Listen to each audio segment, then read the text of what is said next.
Welcome to part two of Know Your Menopause, the M Word. Back by popular demand after our last session in October.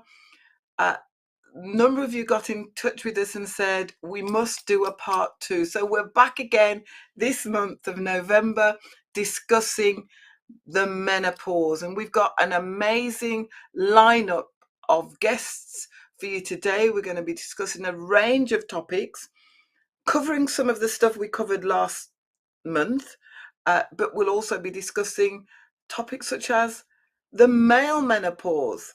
And is there such a thing as the male menopause? And of course, some of your questions that we didn't have a chance to answer last month, we want to cover for you today. So I just want to welcome you all, whether you're tuning in from the UK, different parts of the UK, or whether you're tuning in from abroad. I really want to welcome you to Connect Live. And I also want you to let people know that we're on. We do this month after month, and we've been doing Connect Live, myself and a team. You've met majority of my team, Alni Powell, our wife of our national bishop, Maureen Morris, one of our regional leaders, directors, and all of our directors you've met over the months. And we have done this voluntary month after the month for the last 2 years, and we absolutely love doing Connect Live and connecting with you women out there. So please put a like on the YouTube if you're watching from YouTube. Share the link with some of your friends. Let them know that we're on again. The last Saturday of every month, we are here, and we are here to serve you. You are important to us, so please share. We are on different social media platforms, which will come up shortly. We're on Facebook. You can find us. We have a designated site on Facebook. If you put COGOP Women, you will find us. It's a private group. The Twitter handle, Joyce Fletcher 20. We have a website, cogop.org.uk/women. And of course, on Instagram, National Women's Ministries, COGOP UK. So connect with us. That's what we're all about. Connect, connect, connect. And, you know, we're also got a National Women's Conference coming up next year, May. I want you to save the date from the 26th to the 28th of May 2023. We will have an amazing women's retreat where we will get together 200, 300 women coming together in an amazing time away at a lovely hotel. So we look forward to that. Okay, without any further ado, we're just going to go into connecting, and just I want to introduce you to our guests for tonight. You might notice that I'm on my own tonight. Normally I have a co-host, but unfortunately there are a number of other events tonight, and due to various circumstances, you've got me. So if you're watching tonight and you're happy to have me, put an emoji, put a love heart. Let me feel the love. Let me feel the love out there. Let me know that you're watching, and let me know that that's okay. Right. So I'm going to introduce our first guest for tonight. And our first guest is none other than Pastor Yvonne Brooks. She's going to join me. Hi, Pastor Yvonne. How are Bless you? you. Bless you. I am good. I'm very good. Thank you. Right, it's a delight. We're going to go to first name terms, and it's a real delight Mhm. to have you. We're privileged and honored that you accepted the invitation to come online today, and not least because we know that you're a busy women, and I know I've read some of your bio that you run an academy for women. You're a pastor in your own rights, and you're a book author, and that's why we've invited you today. You've written about the menopause. Just tell us a little bit what inspired you. Tell us about the book and what inspired you to write that book. Can you show us the book Well, as well? oh yes, I can show you the book. Here it is. So this is Okay. entitled Menopause: What Every Woman Needs to Know, and every man, of course. And so I was inspired to write the book simply because I always thought the menopause was something that happened to really old people and that I wouldn't have any problem sailing through it. But when I started to have the signs and symptoms, I started to speak to other women to find out that they were in a similar position. So after going through the menopause itself, I'm postmenopausal, then I thought I need to write this down.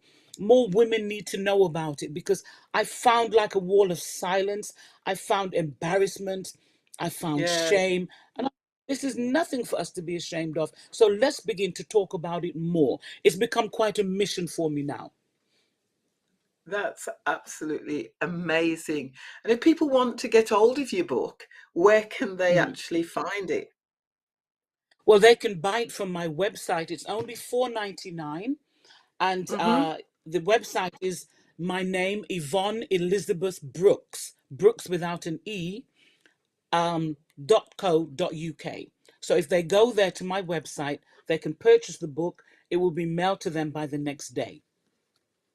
Thank you so much. And I do have a copy of the book, and I've read it, and it's a really easy read, quick read, and I think well worth the money. And thank you for scribing and putting pen to paper. And I know you're going to be sharing tonight a little bit from your own personal journey and personal experience. Mhm. Yes, I will be doing that. And I want the ladies to understand it's another stage in life, like adolescence, young adulthood. Now we're in midlife. It's a normal stage. And if we prepare ourselves and look after ourselves, we can sail through it. Well, almost sail through it with the hot flushes. Thank you. So, Pastor Lacey, you pastor, and I know with uh, our dear Bishop Brooks. Tell us a little bit about where you're located, and your pastoring. Okay, well, we're located in the amazing city of Birmingham. We're in the heart Right. of the nation, with the nation at heart. And we're in Aston in Birmingham. And we have a thriving congregation. We're growing. And even after lockdown, we still seem to be thriving, which I know a lot of people have had struggles, but God has been so good to us. So if you're ever in the city, please come by. We'll welcome you with open arms. Thank you so much, because of course we do have people that are local, but we do have people tuning in from all over the world. So it's important that they know where we're actually located. So, and for those who are Mhm. tuning in that are outside of the UK, let us know where you're tuning in from. It would be a delight to see that. So we look forward to hearing more from you a little bit later on, Yvonne. And once again, thank you for joining us tonight. And we'll move My on pleasure. to, thank you so much. We'll move on to our next guest, who is Sarah, Dr. Sarah McLeod. Hello, good Sarah, evening, Sister Joyce. Hi. hi, you can call me Joyce. I Hi, know, it's just the way I was raised, I'm afraid. Your I Auntie Joyce know. tonight. Pleasure to be here. Thank you for inviting me. No, thank you for joining us. Sarah, we first met, first connected because you did one of our workshops at our 20 2020 Redig the Wells conference, and you did it about singleness. I Now do. I'm just absolutely, and you run an agency called Adam Meets Eve, but I'm actually amazed you're no longer single. You are I now am no married. longer single. Tell I've us been a little married bit for about about, what happened. ooh, what happened was, I wish it was a supernatural fairy tale story. It was quite ordinary. Mutual friends introduced me to my now husband, June 2021. The friendship blossomed. When I first met him, I said, I'm not so sure, but I'm going to be polite.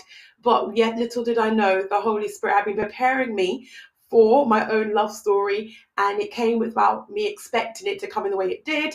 Engaged in December, married this year March, and he's just moved, and so we're living our first month in husband and wife in our new home. We've been a month in now, and can I be honest with you, Joyce? It's an adjustment period, but we give God the glory for every day that comes. We may, I've been we may dropped into it,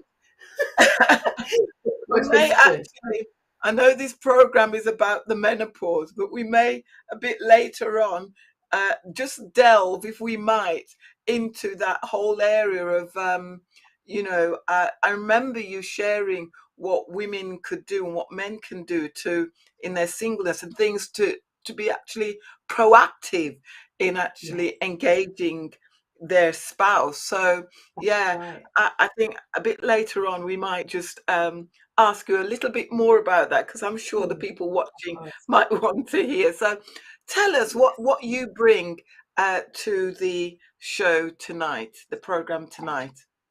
So I'm a fully qualified medical doctor. I've graduated in 2013, and I now work as a disability analyst for a private corporation that has contracts with the government. So my everyday job in its basics is assessing people with all kinds of conditions, including gynecological conditions such as menopause themselves. And I advise on their fitness for work. I also train incoming clinicians.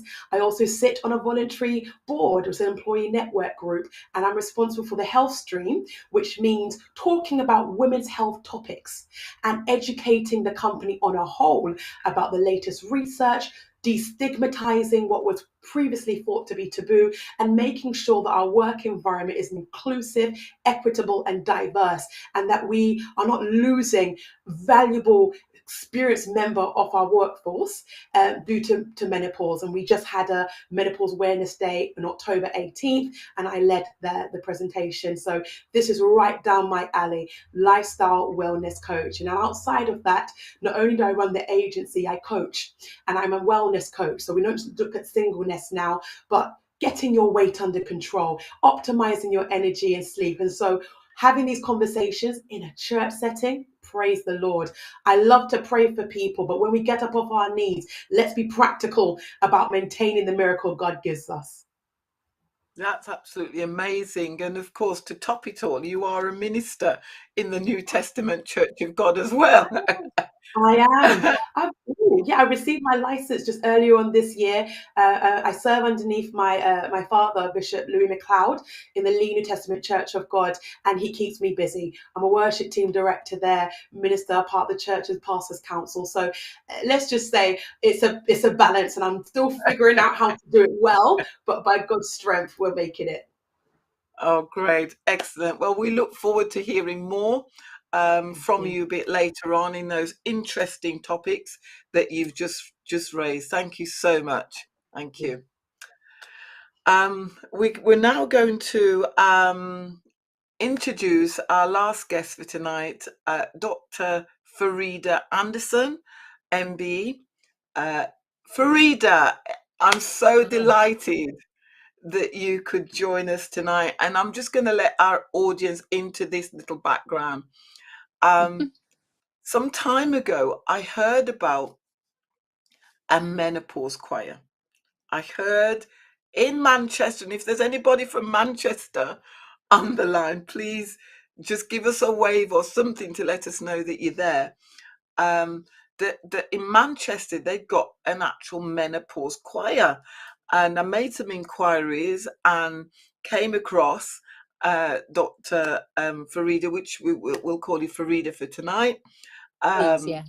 and Farida, I've been reading your bio, and you're an amazing individual, an entrepreneur, um, Mhm. someone that's founded charities, multi-million charities. You're a business person with a portfolio of commercial properties and Mhm. uh, domestic properties, and you also run a catering organization. You are absolutely phenomenal, and I'd love to kind of Thank just have a whole session just interviewing you on all of that. So you. tell us a little bit about yourself and how you came to be part of this menopause choir.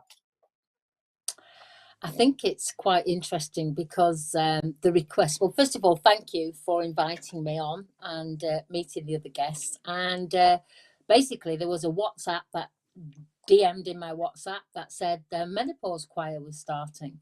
And that fascinated me because I love to sing. I'm not saying I can sing, that's first and foremost, but I love to sing. And we were told that it was meeting at a certain time and that this is where we needed to be. I hadn't got any more information. And the interesting thing for me was is that when I went to the choir, I met people who I knew when I was 18, who are now in their 60s, Wow. who we used to rave with in our younger days. And now we were meeting up with a commonality of having gone through the menopause, going through the menopause, or being post-menopause. So there's a mixture of women that are in the group, and it is primarily women. And we were tasked with learning 4 songs that were written by our Mhm. choir mistress, who had spoken length to many of the women about what is the menopause. So we have Yes. 4 songs and we sing them. And what came out of that was just this camaraderie around, for the first time, maybe understanding we're not as mad as we thought we were. And that the path that we'd all gone down was a shared path. Because the menopause does present itself in such a way that you think at Mm. times, am I depressed? Am I going mad? Is it Yes. me? And therefore, these numerous questions, and for me particularly, I'd say I made some interesting decisions, maybe not always in my best interest, Okay. in terms of when I was going through the menopause. Okay. So, and we'll look forward to hearing a little bit more about that a bit later on. So, thank you so much for joining us tonight. And we look forward to just kind of just hearing the richness and of your stories and of your journeys, and for our women out there. And we look forward to the questions. So if you're listening, thank you so much, Farid. If you're listening tonight, uh, audience, if you're listening, ladies, share it. This isn't just for women. Tonight's about men as well. We'll be talking about the male menopause. Please let your friends know. Bring your partners, bring your spouses. Let them watch, because ignorance isn't bliss. And the more we can stay informed, the more we can inform ourselves, is the more healthier, hopefully, we can notice things, we can take avertive actions, we can ask those questions, and we can help ourselves. So please do share and let others know about the session tonight. Okay, we're gonna have a song of worship right now, and just relax, just listen, uh, and then we'll go into our actual discussion. Thank you.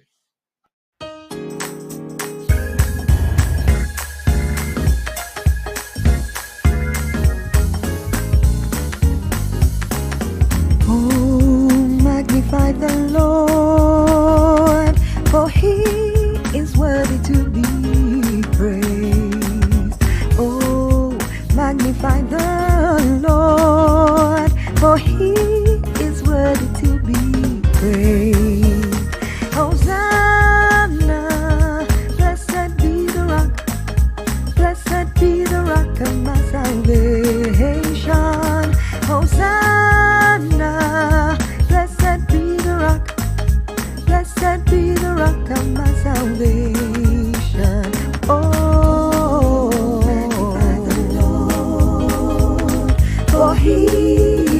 worthy to be praised. Oh, magnify the Lord. Magnify him. For he is worthy to be praised. Hosanna. Blessed be the rock of my salvation. Hosanna. Oh, blessed be the rock of my salvation. Hosanna. Blessed be the rock. Blessed be the rock of my salvation. Hosanna. Blessed be the rock of my salvation. I will call upon the Lord, for he is worthy to be praised. So shall I be saved from mine enemies. The Lord liveth. He lives. Blessed be the rock. Oh, he lives. And let the God of my salvation be exalted. He lives, the Lord. Blessed be the rock. Blessed be the salvation be exalted. The Lord liveth.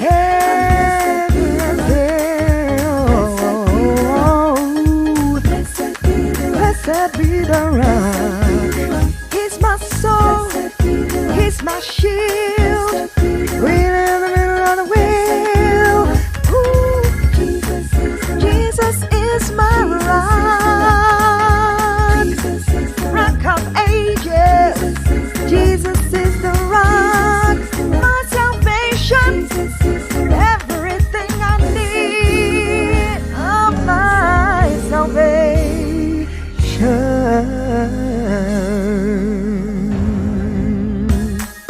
Hey, yeah.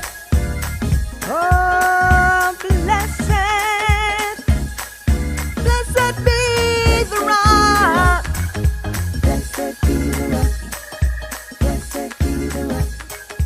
Blessed be the rock.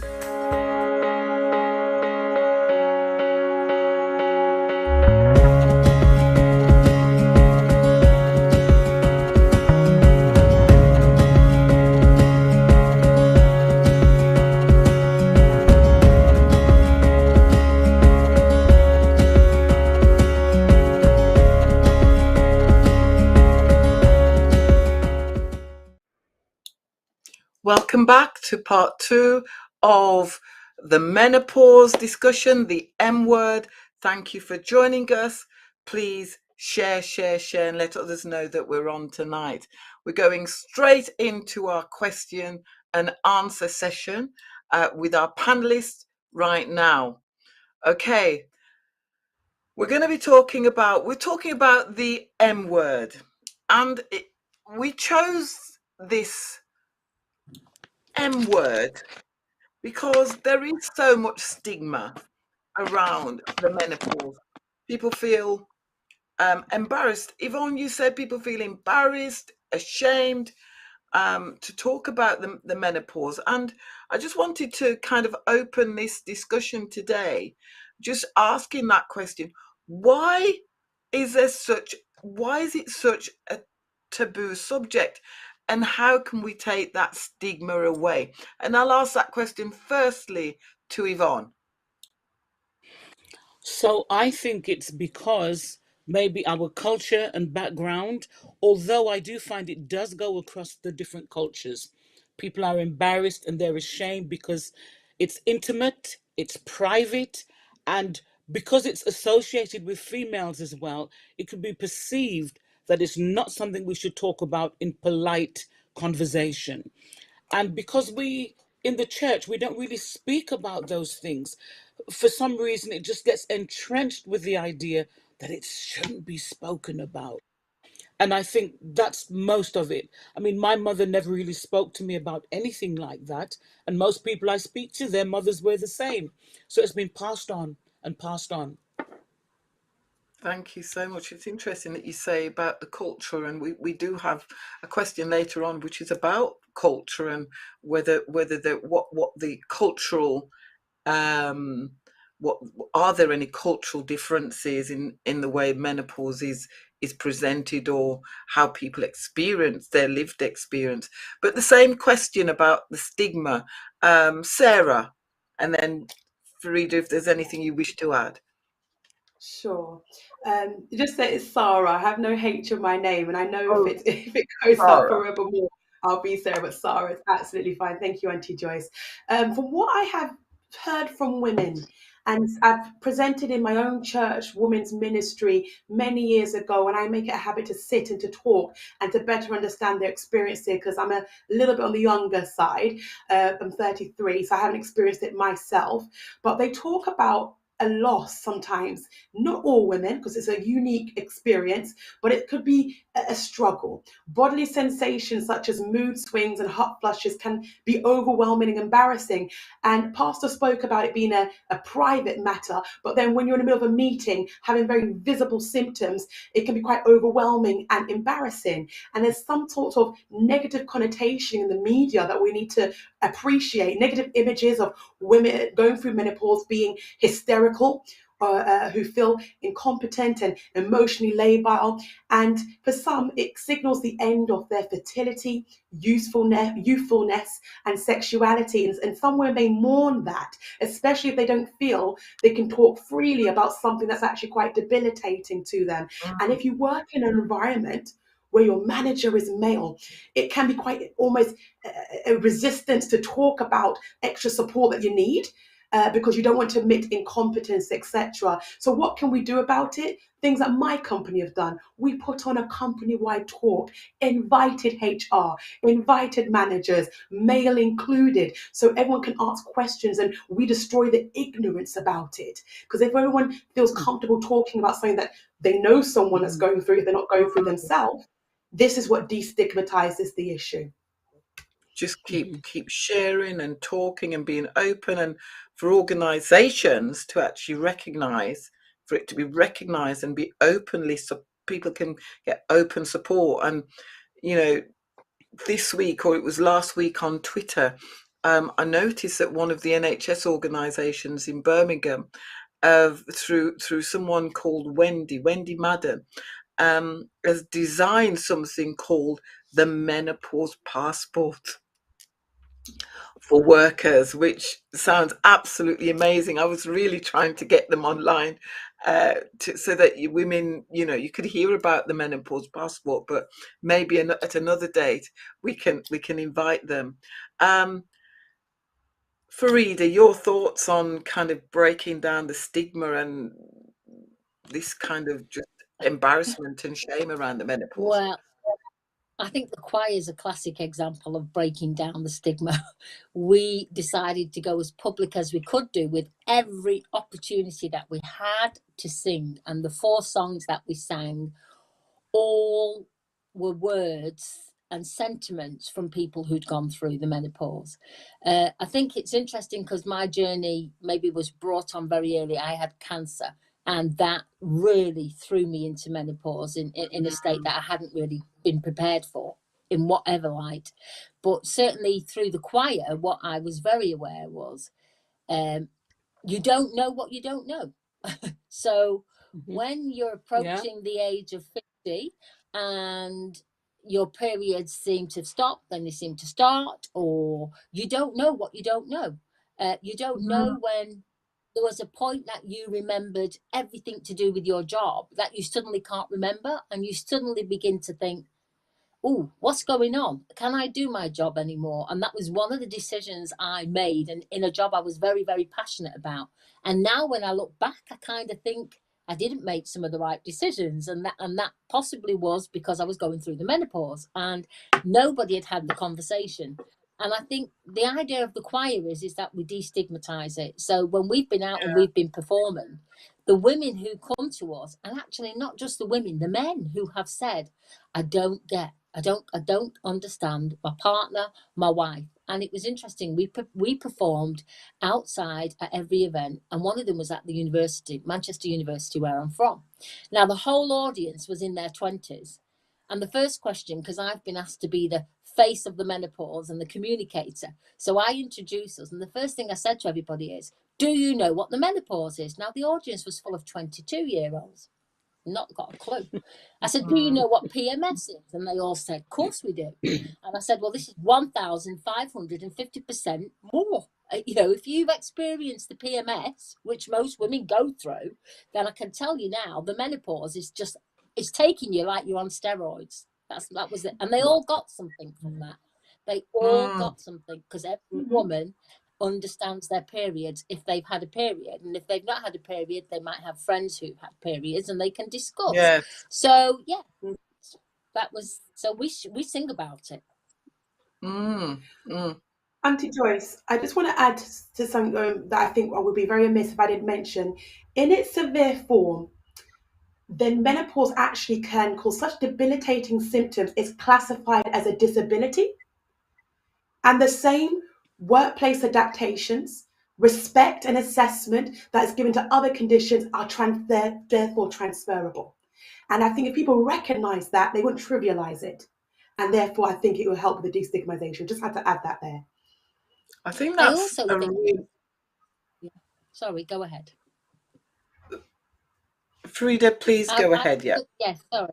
I was just going to say, obviously, that workplaces, if they don't capture and understand the menopause, they're in complete danger of losing what is quite high level, intellectual women who are good at what they do, but for a period of time aren't.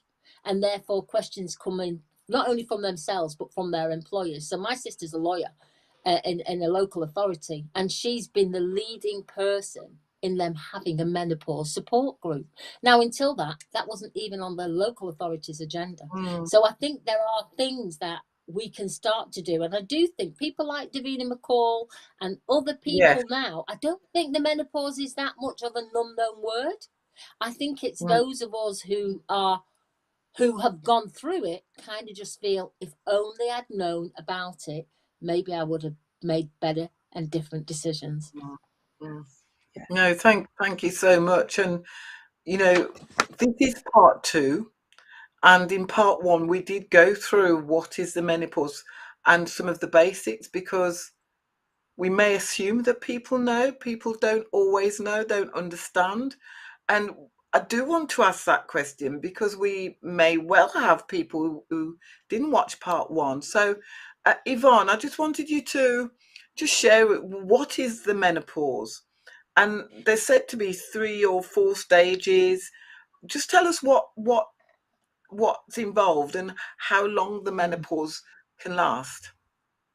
Okay, well, people say to me, why is there men in everything? Why is it called menopause?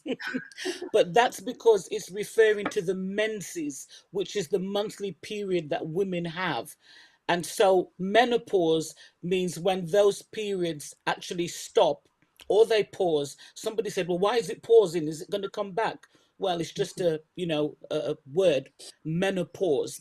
But there are several stages with the menopause. I think Farida had the early menopause because of her cancer, and it just came out of nowhere. So there's that type of menopause. And then you have the perimenopause, which is what most women will go through, which is a gradual reduction of the hormones that are being produced in our bodies. And then we feel all of the withdrawal symptoms from having the hormones taken away, which they're numerous, and we'll probably talk about those later. So that's the perimenopause. And then you actually have the menopause itself, which occurs after 12 months without having a menstrual period. I'm sure a few years ago it was 2 years, but now I'm told it's just a year. So once you haven't had periods for a year, you are officially menopausal. You can forget about getting pregnant and all those kind of things, plus all the other numerous changes. I'm in the category now of being post-menopausal. I think my last period was like 9 years ago. So I'm definitely postmenopausal. And now I'm starting to feel even more of the effects of not having the estrogen circulating as it used to, but I'm finding different ways of coping with that, which I'm happy to share.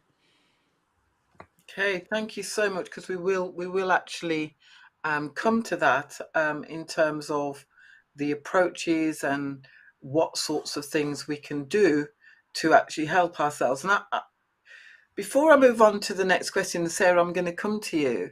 I just wanted to pick up on a couple of things, certainly linked to the stigma and linked to age. Now, after our last session last month, I visited one of our churches, and an elderly lady kind of called me over, and she said, "I saw you yesterday," and we were having a conversation, and she looked around and she looked again and she looked, and then she kind of put her hand over her mouth like this, and she came over and she whispered, and I don't think I'll share what she said on. Well, yeah, because she kind of said, she said, "We need to talk about these things.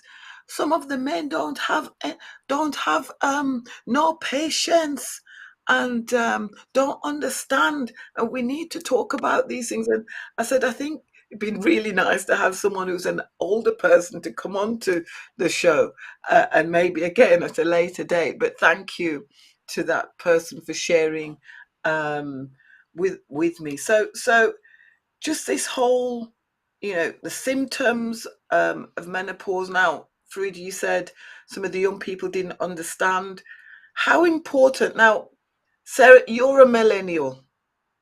Yes, I am. Yeah. I am. You're not there yet, okay? But how important is it for millennials and young people to understand the menopause, and what are some of the, because how do people prepare themselves, and what are some of the approaches to treatments that are out there? Okay.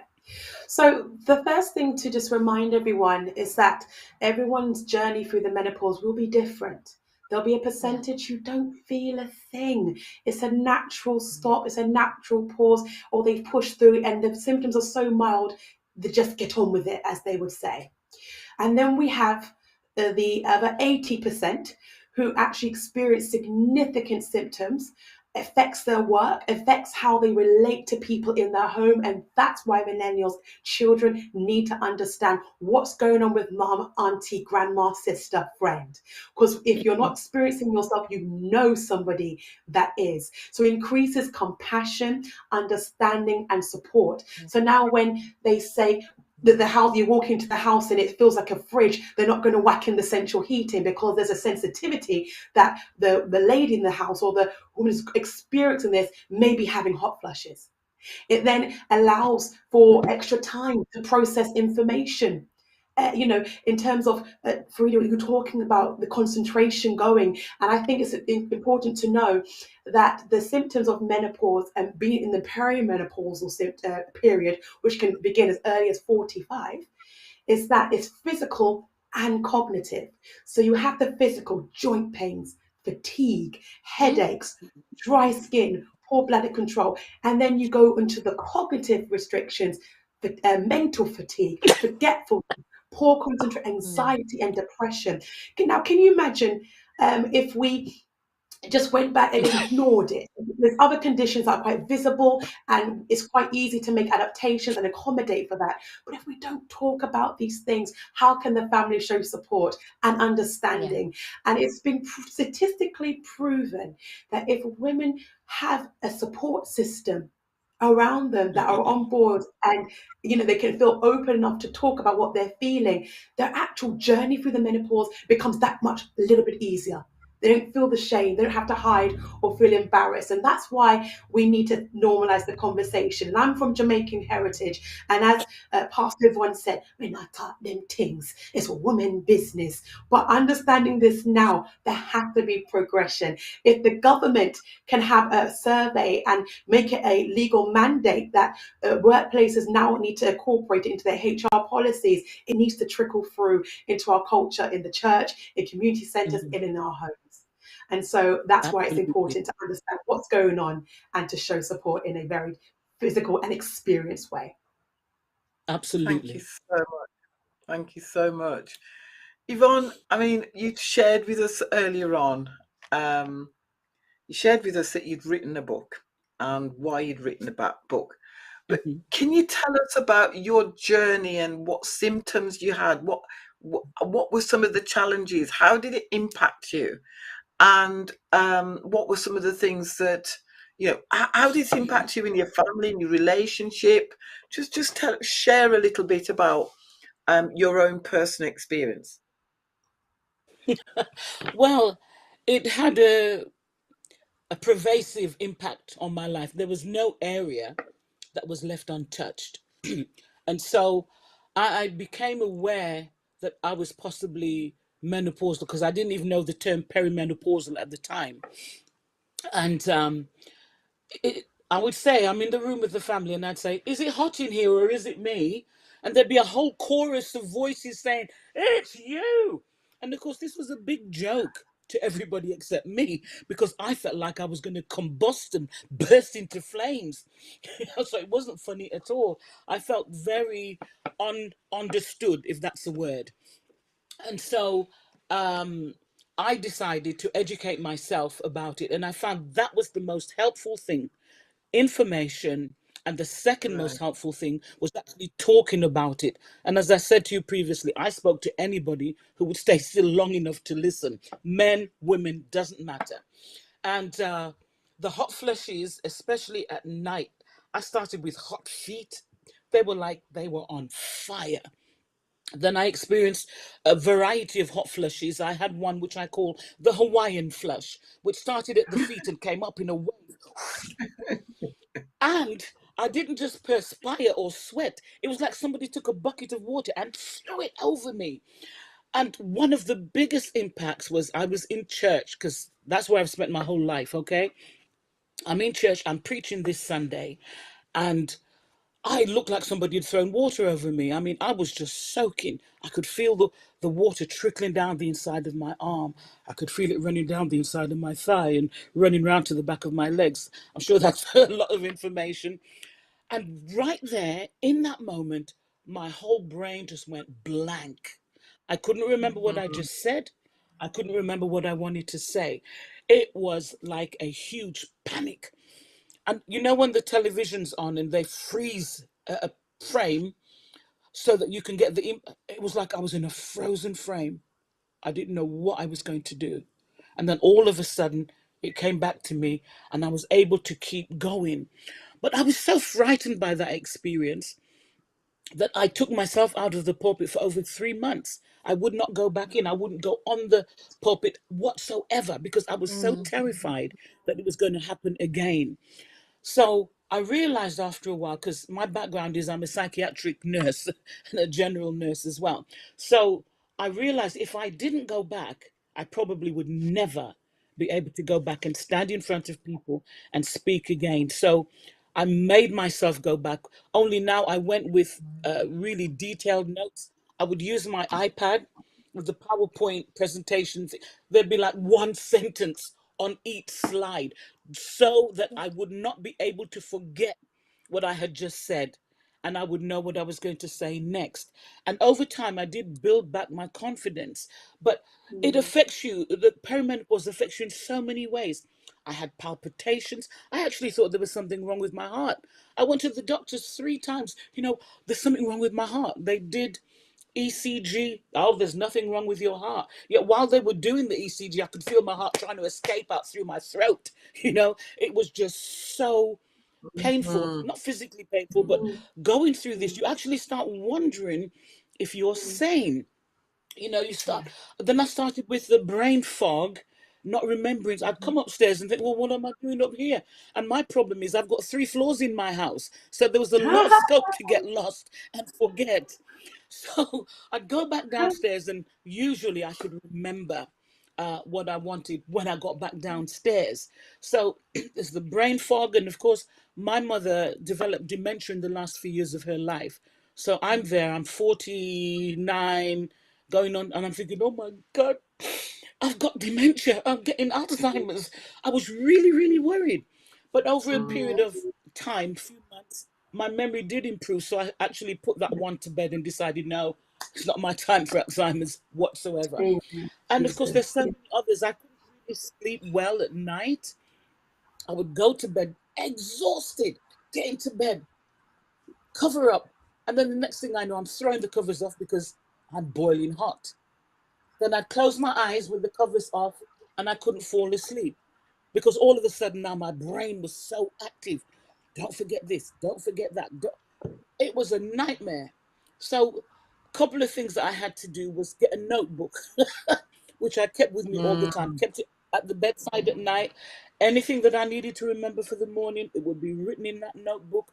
My handbag was beside the bed with everything that I was going to need for tomorrow. My work bag was there as well, so that I wouldn't forget anything. Because for some reason, if I forgot something and I left the house and I remembered when I got to work, it would be like a catastrophe. You think it was the end mm, of the world that I'd forgotten yeah, whatever it was. And usually it wasn't anything important, but it felt like a catastrophe and a huge disaster in my life. So it's almost as though we become more sensitive in what we're mm, feeling. It's absolutely mm, incredible, that you could feel so bad. The sensitivity with my bladder all night long, going to the toilet, dribble, dribble, back into bed, trying to fall asleep, getting a hot flush. So in the morning, I'd feel like I'd been working down the mines all mm, night with the seven dwarfs. It was terrible. I was exhausted. And of course, I still had to get up and go to work. And mm, listen, just the job of going to work. So I'd have a mm, shower, come out of the shower, boiling hot, sweating like a pig, try to dry off and get dressed. Only I couldn't get my clothes on because I was so damp. So the clothes would be stuck. I couldn't turn the bra around to put it on the right way. It was terrible. So I had to totally reorganize everything. So I'd have a shower, I put on a bathrobe rather than trying to dry myself. And then I would sit at the side of the bed and cool down. And then maybe I would make my bed just so that my bathrobe could dry me off properly and I would have cooled down. And then I would start to get dressed. I would mm, have had to lay out my clothes before getting dressed because I'd often start getting dressed for one outfit. So I'm going to wear a pair of a dress and end up with a pair of trousers on over my petticoat because I was going to wear a dress. So even in the middle of getting dressed, I would forget what I'm going to wear and just get confused. It's like my brain would just go on leave. It was amazing. So I had to lay all my clothes, including knickers, because one day I nearly forgot to put knickers on. I was getting ready to leave the Jesus, house and I hadn't put any on. So I had to lay out Lord have my mercy. bra, my knickers, everything. And even though I'm so hot, I had to take to wearing a vest because, as well as getting hot flushes, Oh, I was getting cold flushes, yeah. which is like ice in your bones and you can't get warm. You sit on the heater, you can't get warm. You're just frozen. I mean, the one day, my teeth were actually clashing against each other, chattering, chattering. Oh my gosh, it's terrible. And then, of course, you experience problems with your hair, your nails, your skin, your teeth. I had this terrible itching. I nearly ripped all my skin off around here and on my thighs because the itching was so bad. And apparently, that is due to the withdrawals of estrogen once again. Ah, I don't know if you want me to go on with the list. I don't want to depress anybody. The good Well, news is there's about there is about 90 different symptoms, but everybody doesn't get everything, thank God, because otherwise we would not cope. There would be a surge in suicides among menopausal women if we mm, had to go through everything that's on the list. But thank God, I had some. I've recovered. I'm doing better. My energy has come back because that's another thing. Your energy just goes. It just leaks away like there's a hole in your bucket. I'm telling you, it's terrible. Um, and lots of other symptoms, but I think that may be enough about mm. symptoms for now. No, that thank you for being so open and for sharing, and it'd be really interesting to hear, well, what actually helped. Just tell us the kind of top few things that really helped you, and then I'm going to come to Sarah. about HRT. A few questions really about the symptoms and so forth. And Frida, please just jump in. Just let me know if you need to jump in. Yeah. Well, I would have to say the number one thing that helped me is something called the Lady Care Magnet, because the doctor wouldn't give me hormone replacement, and I didn't even know if I really wanted it, because at the time there was so much scare mongering around the hormones. Now, being postmenopausal and knowing what I know today, I would have taken it in a shot, but that boat's sailed. But the Lady Care magnet is something you can buy in Boots, and it's a magnet that you wear just above your belly button. There's two magnets. One goes next to your skin, the other one goes on the outside of your knickers. It's not an instantaneous fix, but over time of wearing it, then what happens is my symptom, the hot flushes anyway, reduced. Okay, and I could actually feel an improvement, and I would always wear that, especially if I was going to speak or do anything in public, because just thinking about stress would make me feel stressed. That would make me feel hot. If I drank a hot drink, I would have a hot flush. So that Lady Care magnet was amazing. I also took something called Devil's Claw, red cohosh, and evening primrose oil. Those three really, really helped. But I found out that everything helps for 12 weeks or so. And then it's like your body just says, oh no, that's it. And it stops working. So then you have to move on to something else. And my doctor, as I said earlier, my doctor did prescribe something called clonidine, which helped with the heat surges, especially when I was going to be speaking or presenting. But then what it did was it dried my mouth up. So sometimes I'd be there, I couldn't move my tongue, could hardly get the words out. So yeah, those are the things that helped me the most. And there was something that somebody recommended called maca, and it's a powder. And I couldn't take the powder because when I would take it, I would feel nauseous. But now they're presenting them in capsules that you can take. And that is a really good, helpful remedy for a lot of women, because it helps in many different areas. It helps with your hair, your skin, everything. It's amazing. So those are my top tips. And drinking water, exercising, taking time to meditate and pray, and also slowing down. I had to cut things out of my calendar. I had to slow down because the rushing around did not help. And I had to start leaving home in plenty of time to get to where I was going. Otherwise, I'd get flustered and not be able to even take the instructions from the sat nav, which is absolutely crazy, you know. But I think that's why it's called the change, you know, because everything changes. Everything changes. Nothing stays the same. Oh, do you want me to talk about That's libido as well? Because you do lose. It's not even that you lose your libido, because I don't actually think I lost mine, but just the thought of anybody coming near me with heat in their bodies was enough to put you right off. Just could not even stand the thought. I said to my husband, "You stay over there, I'll stay here," because just him coming close would generate multiple hot flushes. So it does affect different people in different ways. Some women lose their libido. Others are like myself, who don't lose their libido, but just can't bear the thought of sticking to somebody else, you know, in that heat of the moment. Um, Other people completely lose it altogether and it doesn't return. Most women I speak to, their libido has returned. And I was asking an elderly lady, you know, well, when do you stop wanting to have intercourse? You know, she said, oh, you'll have to ask somebody else, dear, because I'm still having intercourse. And I thought, oh, come on. wonderful. There's hope. There's hope. Amen. Oh gosh. No, thank you. Thank you so much for sharing. Farida, you did mention earlier on that if you know what you know now, you would have probably made some different decisions. Did you want to share a little bit about your journey? Yeah, because I didn't know what I don't know. And the fact of the matter is, I think that's the issue. Ignorance makes people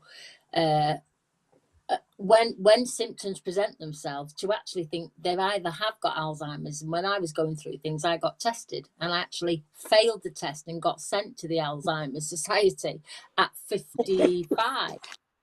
And what I didn't realise was that the Alzheimer's comes under mental health, and they referred me to a psychiatric unit, and it was just further reinforcing some of the things that I felt about myself going mad. And I suppose some of the things you've talked about, I'm really glad that we've shared that. Actually, you know, the millennials need to understand why the mothers end up how they end up. Maybe not as understanding, not as able to function with grand minding duties. And I've got 8, you know, but the assumption is I can just do everything that I used to do, even at that. I don't know. I don't know if kids don't see us getting old, but on top of us getting old and having menopause, I think the combinations are unbelievable. When you were speaking, Sarah, I suppose why I was confused is that most of what you were talking about, I didn't know if it was my cancer treatments that were giving me all of those symptoms. So the difficulty I had is the brain fog I got told was chemo fog. The absence of my thinking, or the absence of my libido, or the absence of so many things, and nausea, I just constantly kept thinking it's all to do with my cancer treatment. And that, again, I wasn't educated enough through that process of knowing actually you're being fired into space by all the treatments that you're having and having these menopausal symptoms. So when you was talking, I was like, yes, but I didn't know if that was the cancer treatment. Yes, the brain fog, the sweating, the nausea. So sometimes certain medical conditions actually make it really difficult to unravel what it is we're dealing with. So I've got a friend of mine who would come to me and she would constantly be saying, I'm hot. Now, we would go out, we like dancing, even at the age that we are, we find places to go and enjoy ourselves and to have a life. If you ever look around the room, most of the women have a fan. Now it's electrical fans. In my days, it was a nice Spanish fan. And actually, I'd say that's what you need to carry. It does do something, you know. People go and get a mat, a coaster, or anything. And I think they're the first signs, to be quite honest with you. To start, and you're postmenopausal but still need a fan. But if you ever go out and see people who grab a card at a meal, then they're going through some sort of the menopause, or they're having some sort of treatment that's creating these feelings. Now, I think the decision when I look back was I left a job that I loved. I founded a charity. It was my passion. It was my life. But I felt very much as I was approaching my 50s, I couldn't do that anymore. I felt I'd lost confidence, and I definitely doubted my ability, which then I felt was having an impact on what I could do. So I decided I would leave. And with hindsight, looking back, that wasn't maybe the best decision.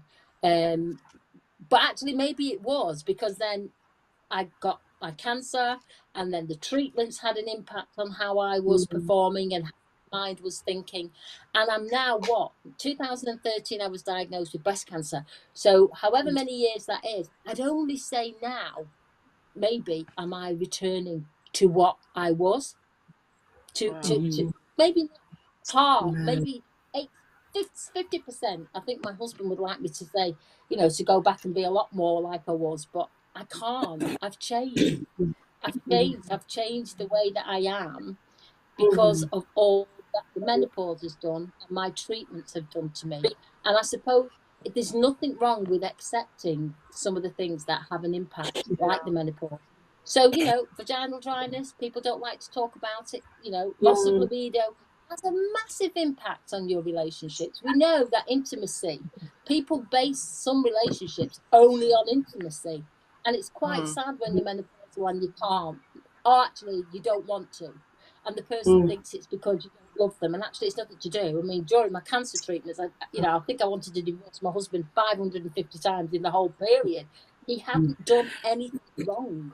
He was doing his best to keep me not concerned about finances, not concerned about all the things that I had amassed and had to manage. He was doing Yeah. everything, but none of it was good enough. And it was none of it his fault. It was all to do with me being unable with my symptoms to manage that as well. No, So thank I think people watching, if they're watching, is to know there is hope. Now, because of Yes. cancer, HRT is nowhere on my agenda. A hormone replacement therapy, I was told with breast cancer would be a complete no. So I never even looked into going to the doctor and asking for HRT. And like you, I used to try alternatives, and then the alternatives, I think I got fed up. I don't know, I think I've been diagnosed with ADHD now at 61. But I take something and then I stop. Do you know what I mean? It's kind of like, oh, it's not working. Why is it not working? So I stuck to the basic, which was a fan, and I would cool myself down. And even now, I have arguments with my husband, who's Jamaican.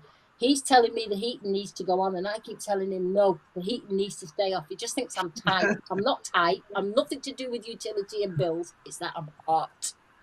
And we're just, that is a massive clash, to be quite honest with you, yeah. around how you live in a house where you want to have a fridge, and somebody says, I'm really cold. It Yeah. is a factor. Yeah. It's a factor how you live together with just different heat levels, how Yeah. you share a space, how you share a bed. They're just things that start to have an impact on the relationship. And I suppose what's important is it's educating, Yes. educating. And it's not been easy with my husband, who is Jamaican, to sit down and talk to him about the menopause. Talk to him Yeah. around he was, I'd say he was more empathetic on cancer. Yeah, he got that. But the menopause, I still think it's an area that needs a lot more discussion with the male community. Yes. I Yes. think you Yeah. I think you're absolutely spot on.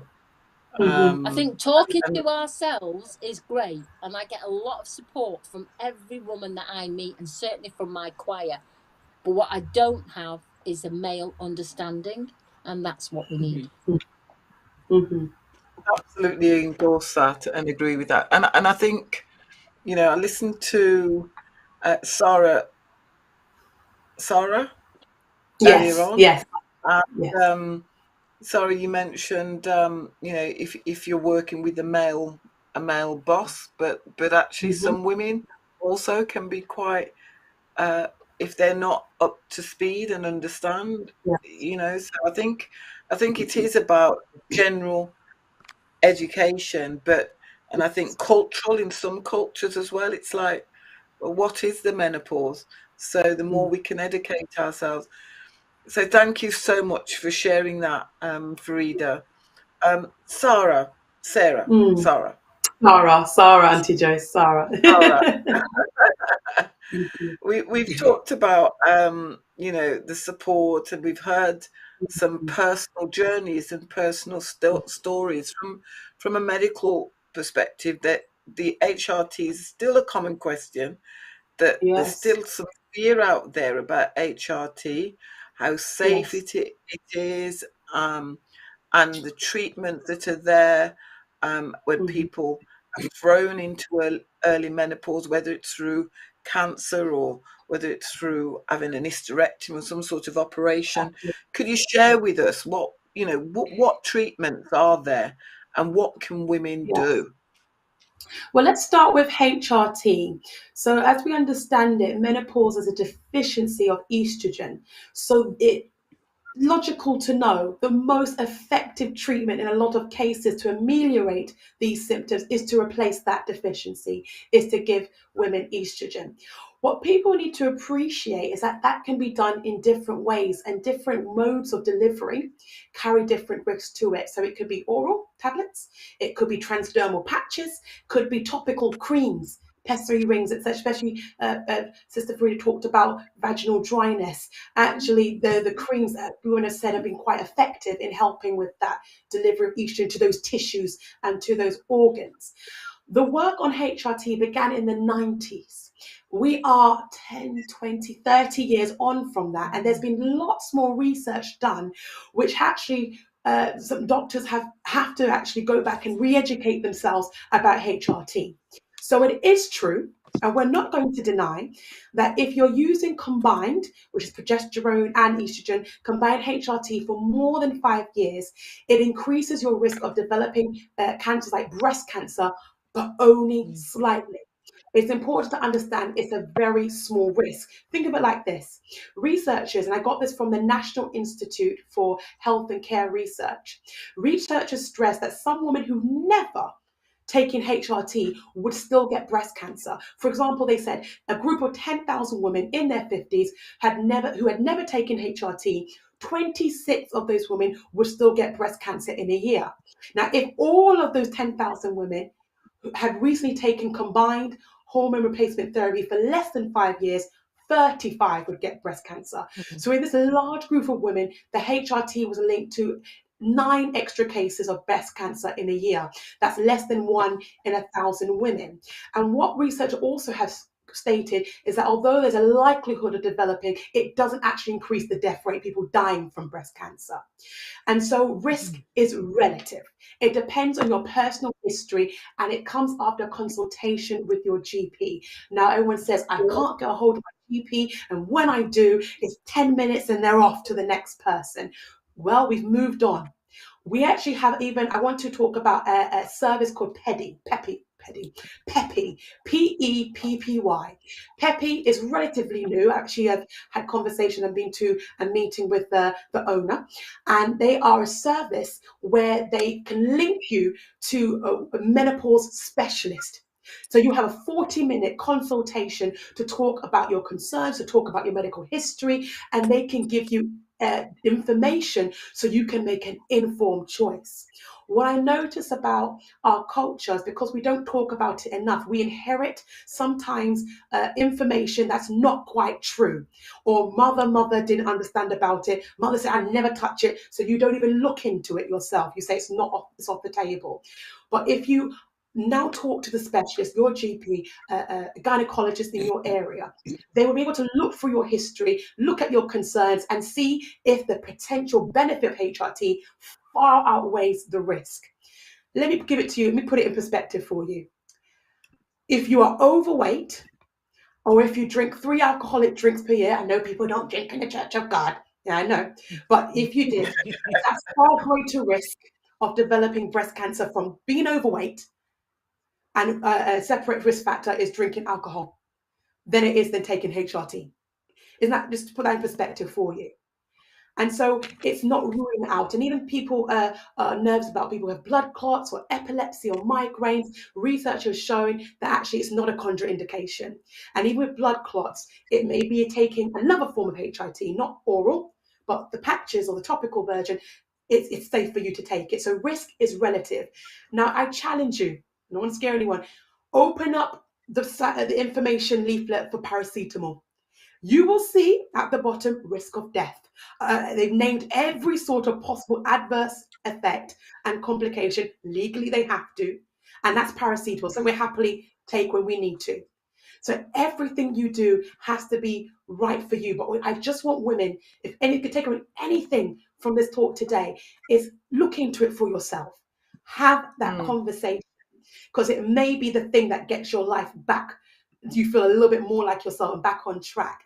And so other things you can do if HRT is just not right for you, and it's your decision, is what Pastor Yvonne and what Sister Free was talking about: lifestyle strategies, CBT, cognitive behavior therapy, massage and reflexology. Now, my mum started going to her massages like it was therapy.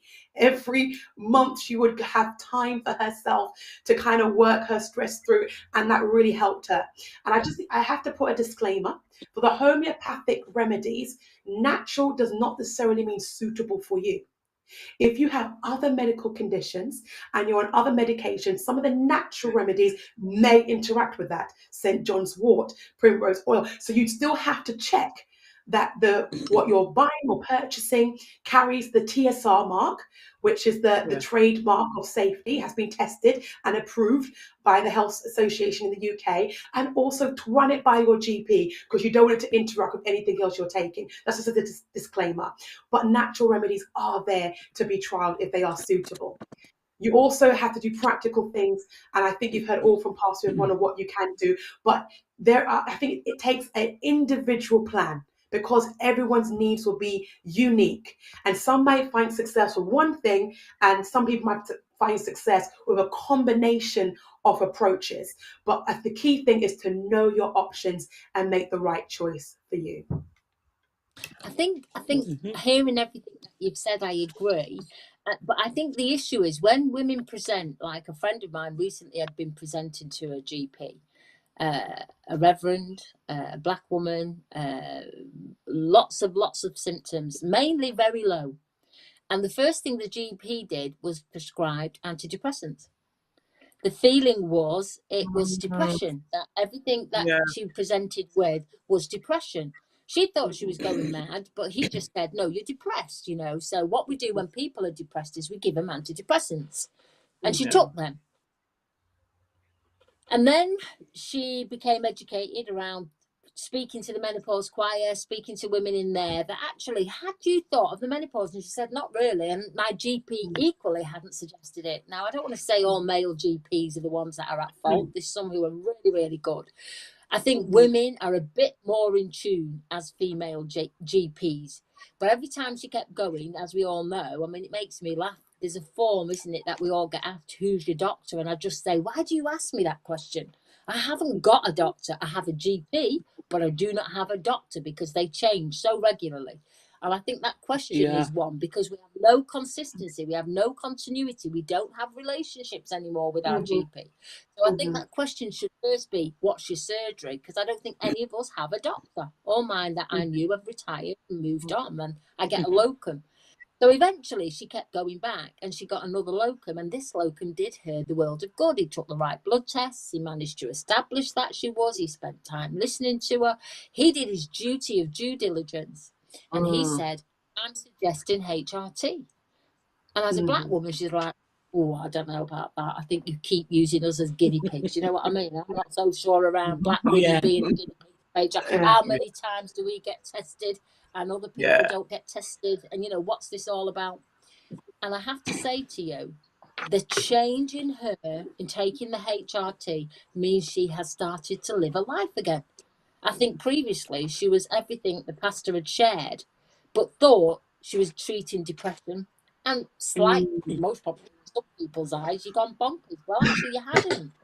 And the HRT for her, she just said she'd wished she'd known sooner what she didn't know and what she now knows. And I think there is very little excuse for us not to know. We, at our age, didn't have the internet, didn't have access to the levels of networks such as this evening, where people can share online and Zoom and talk to each other and not even leave the house.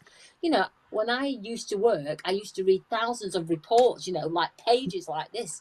And I'd have to go to the library, and I'd have to ask somebody, could they lend me the book, and could they do this? Now we have it at our tip, if we are confident to do and use those facilities. I recognise that actually there's many people in communities that I go to don't have this facility. They might have a phone. My husband still carries the Nokia old phone. He just doesn't have a single clue on accessing an iPad. I've just about managed to get him an iPhone so that when I travel, we can FaceTime each other. He's not interested. He's not going to change at 73. Even though I tried his adult educations, there's lots of ways that we need to start saying to people, it's so important you educate yourself, and that you understand that whatever your journey is, whether it's about your health, whether it's about your relationship, it will be your journey. There is no two journeys the same. When I meet women who say to me, I have had no symptoms, I don't know depression, I don't know menopause, I just think God's blessed them. What have I done to have everything that I have had to endure in my life? Why is it some are blessed and some of us I felt punished? And when I meet the women who say they don't understand these things, I think, wow, why is it? So that's what we have to understand. There is individual journeys that we are Yeah. all on in all of our lives. You know, people say to me, why, you know, the general question when you have cancer is, why me? And I say, well, why not you? Why not you? Mm. Why should you not? And I wasn't overweight, and I didn't smoke, and I didn't drink. And I met many people who were similar to me. And the fact of the matter is, every journey in our lives is only ours. It's never anybody. Yes. And all we Thank can you do so much. is ask people to educate themselves in whatever way possible. That's Mm. right. Yeah. And I think we all endorse what you've just said, and it's interesting that when we do go through different journeys, sometimes people do feel like they're being punished. Well, and as you said, it's, you know, we can spiritualize a lot of things, can't we? But as Pastor Yvonne said, it's a process. Menopause, it's like adolescence, childhood, adolescence. You go through your millennials, and then you go through, you know, different stages of life, and it's a natural thing. I do think this is a good time for us to take another short break, and we're going to have a beautiful rendition from someone. She's actually based in Germany, and she's singing this song. Initially, it was a song that she'd written for one of the shows that we did previously about dementia, but I just thought it was still appropriate for us to show it, and we'll come back in part two. For those of you who are watching, we're going to be talking about the male menopause. Is there such a thing as the male menopause, amongst a few other subject matters? So here we go, Melanie Endicott. Okay.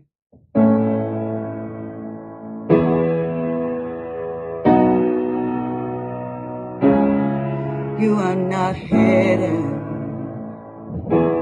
There's never been a moment you were forgotten. You are not hopeless. You have been broken, your innocence stolen. I hear you whisper underneath your breath. I hear your SOS, your SOS. I will send out an army to find you in the middle of the darkest night. It's true, I will rescue you. There is no distance that cannot be covered over and over. You're not defenseless. I'll be your shelter, I'll be your armor. I hear you whisper underneath your breath.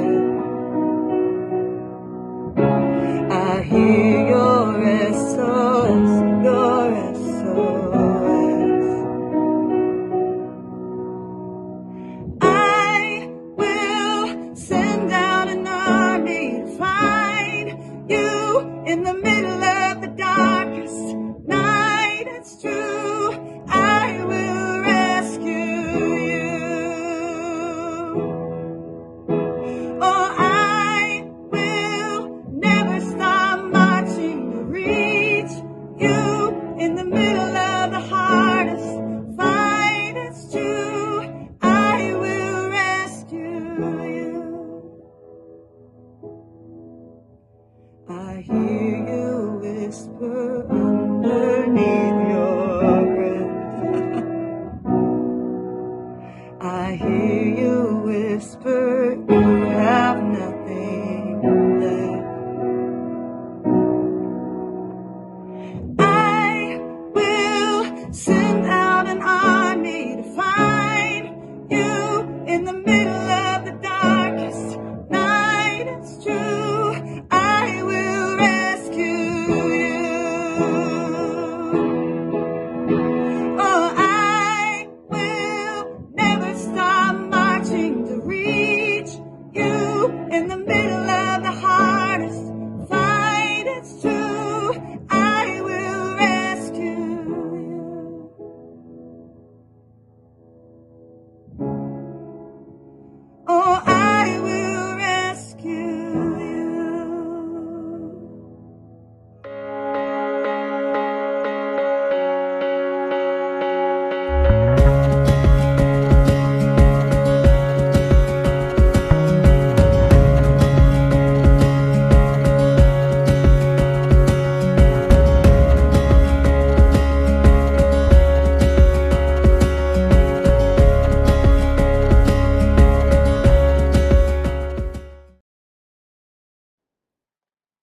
Welcome back to Connect Live.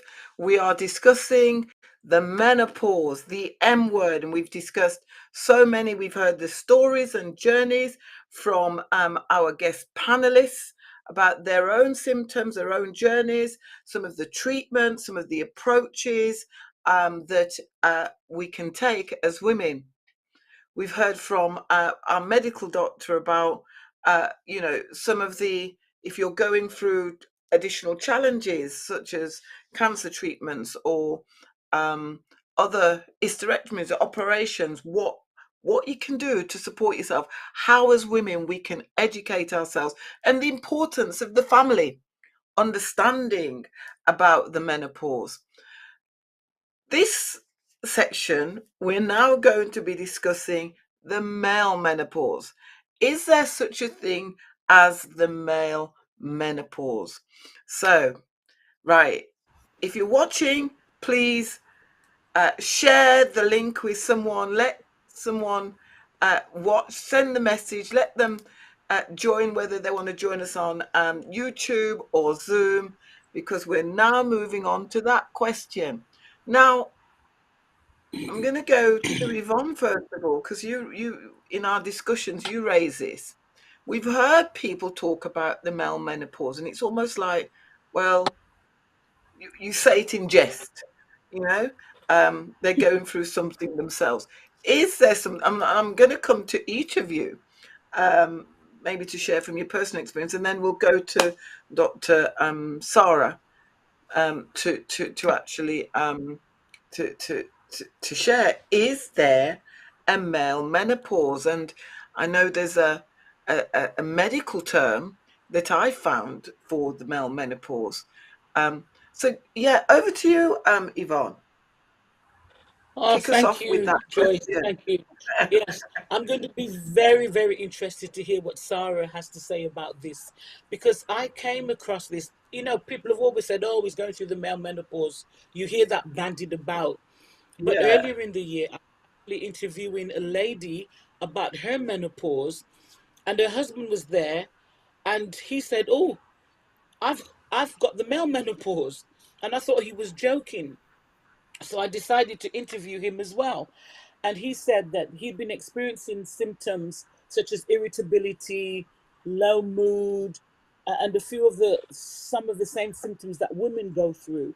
And he went to his GP, and he was very blessed because his GP was able to diagnose him with something called the andropause. So, an androgen is simply another term for hormones. So we call it the male menopause, perhaps as a joke. But there are a set of symptoms that go with that, and it is referred to.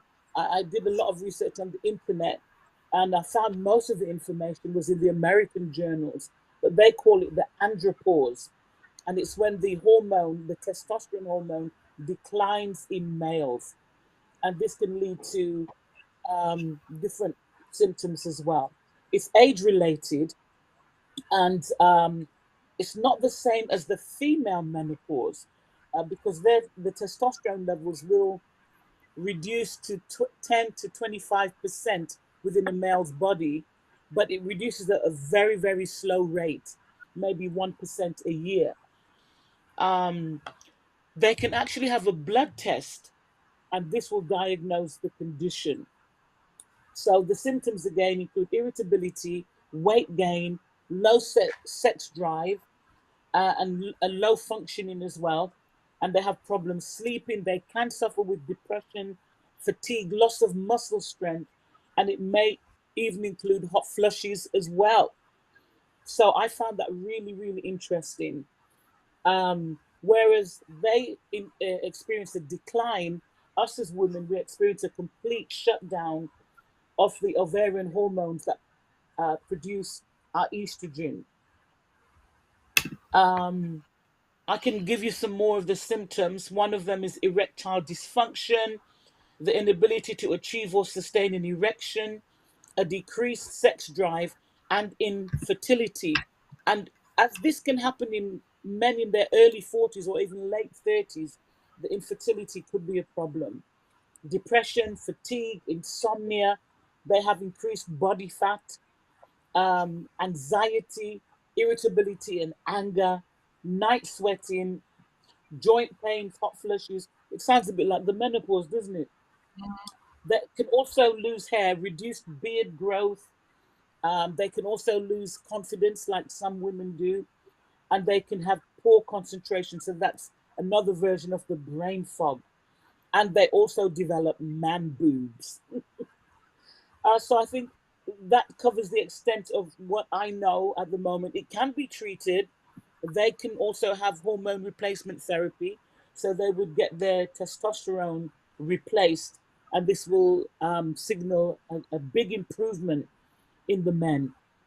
Um, in the journals, they were encouraged to really speak to their doctors. But I'm wondering, and that's why I'm going to be really interested in what Sarah says, how the doctors in the UK are responding to this. And is this diagnosis becoming more common here, or is it only in America? So I'll stop there and let Sarah answer some of my Thank you. questions. Yeah, please. Please Okay. oblige us. Yes. Of course. All right. So I'm going to use my main resource for this is the National Health Service, because I trust the evidence that they put out to the public is what we call gold standard or evidence based. It's not anecdotal. It's come from statistical analysis and research. And they constantly review it. This last was reviewed October 2022, so last month. So they said, yes, there's a recognition of this widely used term, especially in the media, called the menopause, called the andropause as well. However, the label itself is misleading, they suggest, because the term male menopause suggests that the symptoms the men are experiencing, as Pastor Yvonne mention, perhaps it suggests it's a result of a sudden drop in testosterone in middle age, similar to what occurs in the female menopause, but they've actually shown that isn't true. And I want to bring a statistic that Pastor Yvonne said, that testosterone fall happens from about 1% from the age of 30 all the way up to 40, and it's so slow and its decline is so gradual that the researchers actually feel this is unlikely to cause those problems that Pastor Yvonne spoke about. A testosterone deficiency that develops later in life, known as late onset hypogonadism, can sometimes be responsible, but this is actually uncommon and it's not related to aging. It's actually related to other possible diseases or specific medical conditions like obesity or type 2 diabetes. So those male the word I can't put in today, gynecomastia, where the breast tissue develops, is due to weight management and type 2 division and lifestyle issues. But what they've noticed at that age group of 40, 30, late 30s, 40s, 50s, is the other lifestyle factors that can contribute to psychological problems or lifestyle factors such as stress, depression, and anxiety. I don't know if everyone's heard of the midlife crisis. Can happen when men think they've reached that life's halfway stage, and they kind of have anxieties over what they think they've accomplished so far, even in their job or their personal life, and that can lead to a period of depression which has physical manifestation. And there is a general cultural reluctance for men to approach their personal physicians about this, because men are not to talk about their feelings. They're not being encouraged to say it's too feminine to talk or to admit, I'm not feeling like myself. So this can drag on rather than getting the help and support they need. But actually, they don't feel late onset hypogonadism is a common thing, and it's not a natural part of aging. There's a specific cause to it. But there definitely is this phenomenon of men around that point of their lives having this, some of them having these experiences of questioning their value, questioning what there's left to accomplish, change, and that impacts their sexual libido. Because if a man is not sure about, how secure he feels in himself, confidence in himself, how can he perform? And does he feel comfortable enough to communicate that to the women and the important people that need to know? So that's my standpoint on it, just using the National Health Service, which I know and have studied with, is based on clinical research and medicine. No, thank you. Thank you for that. Frida, did you want to input on this discussion at all? No comment. Because I just think it's, I mean, we had all what you've said, and I recognise there will be statistics and evidence. And I heard the pastor's response. My answer is still no comment, because I think there's something about, is it a grumpy old man, which is what they thought of me with going through the menopause. Am I just slightly crazy? Do you know what I mean? I really don't know. What are the factors, and if the menopause should be given to men? Do you know what I mean? I don't think it's something that they should hijack and take. I don't think that. Mhm. I think there are other factors which we've heard about that might have more other terms. I think the menopause is women, and I think it's primarily affecting us. And I think, is this just another divergence to dilute the importance of everything that we're all campaigning about, which is that women are incurring the most detrimental effects. And I just think it can be that conversation that takes us away from the facts that we are still incurring all the barriers and all the lack of correct services and the correct understanding. So that's why I say no comment, because I just don't want to get away from the fact we have the evidence that it's primarily women. That's And my thank you. Can I just co-sign something that Pastor Yvonne said? Thank you, Sister Farida, for that. Is to say that there is a percentage of men who will develop late onset hypogonadism, and it is worth trying to get him into the GP to get that examination and that blood test. Now, that's going to be a battle for some people, especially coming from a Caribbean descent where they think a herb can solve everything. So it's a case of, trying to rule out any other kind of reversible, treatable organic cause. Because if they do have late set diabetes, that will cause a major change in their energy levels and their sex libido, which needs active treatment. But you also got to get the blood test and the results to set you on that path. So if you are concerned, it's better that the GP does the 360 and says, actually, we've eliminated all the treatable organic causes. This is what we're left with. Perhaps let's go down the road of talking therapy or some support groups. But we don't want to discourage any man from possibly not getting that medical attention. No. That's sometimes in a percentage of cases is very necessary and needed. I agree, and we And I know think, that just in terms of prostate cancer, how reluctant the community is in terms of receiving that. So I don't want to discount the fact that people, I think it comes back to education, knowledge, and communication. And I've got to say, in certain communities, we're not very good at being honest and open. So we make an assumption that everybody's life behind that front door is happy glory, everything, is okay, both their health, both their mental well-being, both whatever it is. And I think until we yeah, start to change, we don't have to be private anymore. It's okay to share. And I think that's the conversation. That's what we should be doing. That's what we're doing. It would be lovely if it's replicated and the men choose to get together and start to talk about factors that impact on them. I'm not disregarding. I think mental health's the biggest one within our community, which again just gets misplaced, which would affect your libido, would affect your mood, would affect all sorts of things. I also think misuse of drugs has a factor which makes it really difficult in our community to try and establish. And I know this is a church forum and we're not meant to drink and we're not meant to smoke and we're not meant to do all the things, but we have to be honest. Some people come to the church with all of those things and find the church is a absolutely. way of saving themselves from that. So we've got to have conversations. And I think as a Absolutely. community, we don't talk. We're not honest. We're not authentic. We don't have the honest conversations that have to take place either between our families or between the external world. Because just something that I always think is really interesting is they blame the British for being overly not able to discuss. And I think there's other communities that are much worse at having conversations. Thank you so I much. just wanted to say, that. I just wanted to say thank you to Sarah for that very comprehensive information, because I must admit, when I first heard about the andropause, I'm thinking, so us women can't have anything to ourselves then. The men have got to join in with Exactly. everything. But I Exactly. think Sarah brought a very good balance to that. And I only know one person that's been diagnosed with the andropause, so hopefully there's not too many out there, and that they will still respect the menopause that us ladies go through. So thank you, Dr. Sarah. Thank you.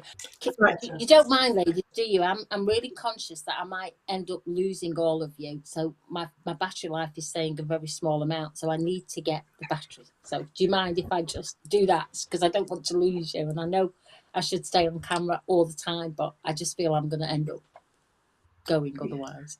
Can I go? I'm sure we can resolve that and get that sorted. Thank you. I'm Thank sure. you. Thank you. So I think it's, you know, the conversations that we're having are much needed conversations, and we must have these conversations. And being on the platform today is part of that conversation. And what we're saying really is we're saying permissions are granted. You know, we don't need permissions. Permissions are granted at this level, national level. We put these connect programs on, and we're talking about the subjects that potentially have been taboo in the past, and we're saying have these conversations, in your families, have these conversations in your community meetings, have these conversations in your local churches or in your mosques or in your, you know, wherever you gather together as communities. This platform is open to the church, the unchurched, any woman that's out there, people. You know, we're all part of communities, we're all part of workplaces. And so, you know, if you're watching today and you're watching and some things, you know, struck a chord with you, you know, go back to your workplace, have that conversation in your workplace. As Sarah said, you know, there is a mandate now for employers to actually put something in place, put policies in place to support women. It can be seen as a disability. And with that, you have rights. So, There what you we're go. saying is have the conversations, begin to talk. We want to break down some of the stigma that's associated with the menopause. And you know, the experience of Farida is maybe some of you who were watching have made some decisions based on maybe you weren't informed at the time, but you're feeling more informed. In fact, after the last situation, someone wrote to me and said, "Oh my goodness, 12 years ago, she went to the GP with some symptoms, and the GP told her she was depressed. She knew she wasn't depressed, but she kind of just said, it all makes sense now." Wow. Wow. So, yeah, you can read about it, but when you see someone that you know and you see people, role models, people that you can relate to, talking about these, it actually just put things into place. We had so many people after part one saying how this really opened their eyes, and they felt liberated to actually have the discussions, to start talking about these issues. Now, I think it is important that we talk about the family, how it impacts the family, because as um, as uh, Yvonne said, you know, well, all of us have said this has impact on families. It has impact on relationships. So you've been married for, you know, 10, 20 years, and you hit the menopause, and you know it's, you don't want this person near you, you get irritable. And what if he's going through the male menopause as well? Because this is for Wow. real. You can do the tests. The levels of testosterone impacts men, um, and you know, can you imagine just not, you know, you're going through these symptoms, you're not sure, that you don't realize it's the menopause, you feel ill, you feel sick, you think you're going to have a heart attack, your memory's going, you can't remember things, and he's about a similar age and he's going through stuff as well, and nobody's talking about it. Now, that's a whole recipe for problems in your marriage, problems in your relationship, and so forth. And what we're saying is just talk and seek help and try and educate. And that's why we do what we do on this platform. And I'll also say, Yvonne, I watched a program where you were with your husband talking about Yes. the menopause, and you write about things, and Farida, the bus, absolutely amazing. It's just a shame Right. that we haven't got a picture. For those who are Yeah. watching, it's a big red bus that's got Mm. menopause across the written across it. And can you Oh, yeah. imagine? I mean, that was a phenomenal experience, I have to say, getting these 20, 30 women. And I think, do you know what struck me? Um, I'd say 70% of the women were black, and they were Mm, willing to come out and be counted and to stand up in public and to sing. And we've got a song called Reborn and a song called Waiting for the Pause. And if I had more time, it would have been lovely to have shared some of those songs, because the one that has the biggest impact is the Reborn, because it talks mm, about how, in a sense, what we're going through, we are having a chance at a second way of living our lives and being reborn and being re-energized and reinvigorated. And it isn't something that's going to last with us forever, although it feels that at the time. And the menopause bus choir, when we kept meeting every week, one of the women said something, and it was just so profound. She said her endorphins had gone through the roof. She was feeling so much better, so much mm, happier. Now, you think that's the singing, but actually, it was the commonness of these 30 women or so mm, getting together and realizing they weren't as unusual as they thought they were. So, mm. peer support is really, really Peer important when you're going through support, the yes. menopause. Peer support is the way forward of giving you the confidence and the self-esteem. And I'm a firm favourite. While I heard all about GPs, roles of HRT, all sorts of stuff, you can't beat valuing that women who've gone through the menopause, going through it, earlier stages of it, are experts by experience. And that it's I those Mm. voices that we need to have heard more and more every day. Because if you ever notice what makes the biggest impact, it's the testimonies of people who've been there, felt it, true. done it, suffered with it, came through it, has an impact. And each of them will be a different journey, a different journey. So I'm all for the fact that the choir was a group of women who had an experience, valued it instead of not claiming it anymore. And we have great Mm, t-shirts, and we stand up proud when we sing our reborn song, or we sing how we're waiting for the pause and what the impact's been, and that how we are still as important today as when we were and we could have children. And I think these are the things that have to start being said. We are not past it, we are just beginning. well said. That's Yeah. it. Well said. That's absolutely powerful. Well said. Well Yes. said. And if people want Hmm. to find out a little bit more about that choir and how would they find out? Well, first of all, the choir, I can't take the credit of the choir.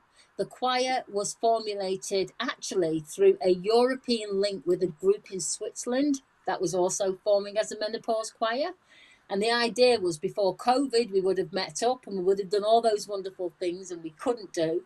So, what we've managed to do is through an organisation which is charitable called the Sick Festival. So, in Manchester, we hold an event called the SIC Festival, where opportunities arise, where the theatres are taken over, and people can share anything they wish to share around any form of illness. So I've done something called Tits Up, which is about breast cancer. Other people have done things around the bus was the example of the menopause. So we Right. are funded by the sick. The funding's now finished after our performances, but the women are so determined that we're not going to go away quietly, and that what we've connected we want to keep, and we want to keep sharing. So I was just thinking, when you talk about that conference that you're holding in 2023, I thought the women should be there. The menopause bus should be pulling up outside, and it should be singing Why menopause not? songs. That would My be only great. worry is, yeah, but we'd have to be really bold, because I reckon there's some really, really good singers in those choirs and churches, and we No, are just we'd amateurs love to here, have you know, you. we're amateurs. We're We'd amateurs, love to have but you. we get the bus down Yeah, there, I think. bring That's the what I'm going to choir and bring the yeah, bus. I will, yeah, We'll speak about that, but that would be yeah. absolutely great, Farida. And I'm gonna just And we go want more around and people to join us. We want more people to join us. You know, we want this choir that we've got in Manchester to be in Birmingham. We want it to be all around. You know, we realise that with the Alzheimer's choirs, what a difference it's making. Well, we think the menopause choir is another solution to HRT. So yeah, let's be creative. You know, we've got herbal remedies, we've got medical remedies, we've now got singing. the creative arts, use of the creative arts, I absolutely. think it's a And brilliant one, Art. I absolutely agree with Connect. This is what Correct. Connect. When women get together and connect, they do Mm, phenomenal things. We get together, we powerful. start talking and sharing, breaking bread, connecting with Yes. each other. That's where you kind of learn, you get experience from someone else, from the experts by experience. Yeah. So yeah, women, if you're watching, form connect groups, connect with each other and share your stories, share your journeys. We will never undermine the role of GPs and our doctors and our medical No. profession. I'm No. a nurse by background. I worked in the NHS to a senior executive level. Um, Yvonne, I was a mental health nurse and a general nurse like yourself. I Oh, didn't wow. realize that. So, high five me, please. High five. Yeah. Yes. There High you go. five. Yeah. So yeah, and I retired a couple of years ago, but that's my journey and that's my background. So I will never undermine the role of medicine, but taking a social, psychological, spiritual approach, mind, body, soul, and spiritual approach to looking at health and well-being is really, really important. So we look at things from various lenses and bring those things together. Um, the last Mm. question I'm going to ask you is one around culture and ethnicity. And I ask this question because when I was speaking to Yvonne in the pre-brief, she was saying about, as a Black woman, her experience of the menopause. And I just wanted to ask that question around from a cultural, ethnicity perspective. Are Are our experiences the same, different journeys? And I appreciate that everybody's journey is different, but are there any, for example, you said, Yvonne, that, as a Black woman, um, you know, you can you relate to the experience? Do you have the same experience as someone, your white counterpart? In the workplace, are you treated the same, having those same? So yeah, I just wanted to just throw that question out. We won't have too much time to discuss it, but I just wanted to give the opportunity to reflect on that. Well, Joyce, I don't think that as Black women we would have identical experiences to people who are not Black. It can be similar, but it's never identical because there's always that subtle difference, whether we want to admit it or not. There's always that difference. There's always some kind of a bias. Although I've spoken to a lot of white people, white ladies, colleagues at work, and the experience that they've had is similar, as I've said, but it's not identical. And when it comes to culture, I think that from when I was a teenager, my mom didn't tell me about periods coming. I actually learnt about it from girls talking about it at school. My mother never ever said a word. And because it was cloaked in that ignorance and it seems to be something shameful that you'd keep under the bed rather than something that you would bring out and speak about, I think it possibly colored a lot of my life when it comes to things, sexual things, feminine things. It's colored that. But I think training to be a nurse and learning to be able to speak about those things and having a narrative around those areas has helped me personally. Because even though I'm saying it's cultural, how do I know that it wasn't just specific to my upbringing? Was it across other people's culture? And of course, I do speak to a lot of people and I do ask the questions. I'm not ashamed to ask the questions because I want to know, is this normal? Is this usual? Is this what happens at your house? So growing up, getting a bit older, I was able to ask some of those questions.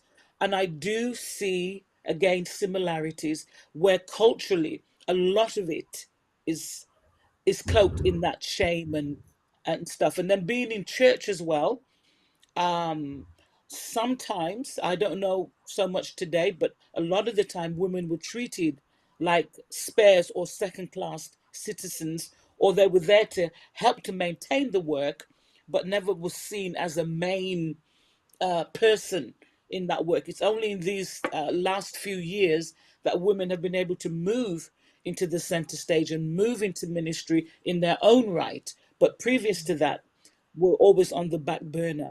So I would be interested as well to hear what other people think about the culture, whether they experienced that, whether they felt it was exclusive to there, or was it something that was generalized? Mm, mm. Let me ask Sarah. Um, you're a millennial. I keep coming back to that. Yeah. Yeah. What's Yeah. been and outside of your medical training, yeah, Mhm. you're a black woman. Mhm. What's been your exposure to this whole area of the menopause? Oh, okay. So my mother, I'm sure she wouldn't mind me testifying on her behalf, but she went through early onset menopause, premature menopause due to a hysterectomy following the birth of my sister. And so I witnessed what she went through. And I felt my mum was like a bridge. We have that tradition where, no, we don't want the men to know, the family, what we're going through. But I thank God she was a little bit more progressive. So I got some books. And because I was medically inclined from a young age, I actually had a lot of puberty books, a lot of books on menopause from a young age because I was naturally curious and I declared I wanted to be a doctor from the age of 7. So I think she felt more comfortable with letting me into more the medical side. And I saw the different things she tried and going to homeopath and, in terms of the library in our family rooms, the women's health section grew and I appreciated that. And so for me, I don't know if I'm the typical experience, but there was, I think, progress from her, probably her mother's generation, who didn't say Mm, anything almost at all. And being in the church world, going to a women's meeting, now she is a women's board and she's done that role nationally. She has been one of the driving factors to starting these conversations, and it has really changed some people's life. The women's meetings are now not just prayer meeting, it's now let's talk about real life issues. And I've been able to see her in that role evolve over the years. So I'm really proud of her because I think she comes to Yeah. a time when actually no, we're not talking. mm. But she's still, my preparation for marriage talk wasn't that detailed, but I did get lingerie. So you know what? There's been progress. There's So, still ways to go, but there's definitely progress. well, shout out to mom for that then. Shout out Yeah. to mom. Mhm. Absolutely. Yeah, Well done, Thank Mum. yeah.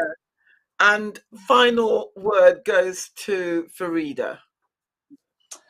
It's interesting, isn't it? Because culture is so wide in terms of what do we mean by culture? But I just think I was really interested to see Sarah, what you was going to say around the NHS and the data and the statistics, and because I'm not hearing very much around the data and the statistics, but what I do hear all the time from the NHS is there is blatant and health inequalities. And those health inequalities are affecting and impacting communities. So I think this is another debate actually around, are we keeping the data around our community? Do we know if there is any difference in treatments that we receive? Or is it that when we present, we're just classed as the angry black woman? I really don't know, because I don't know what I don't know.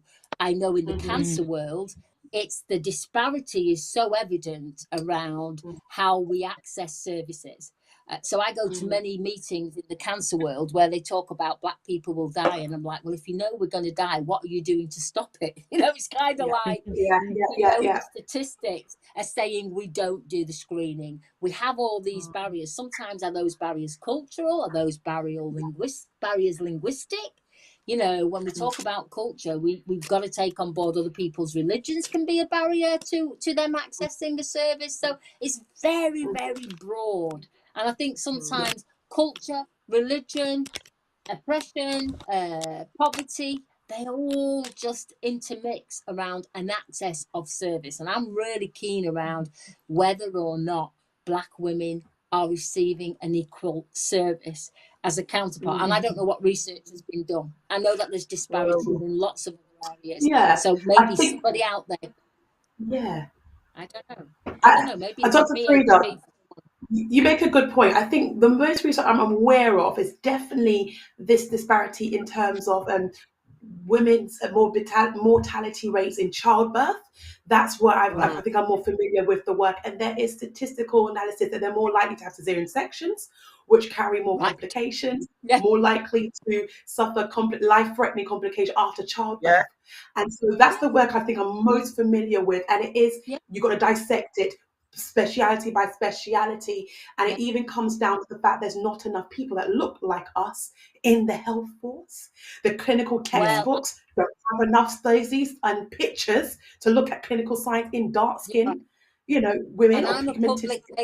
I'm a public patient advisor for the National Health Service. And there's nothing more that strikes me, the absence of those of us who look like us, who talk like us, who walk like us, who have had our experience. And they're individual to us, whether that's faith-based, non-faith-based.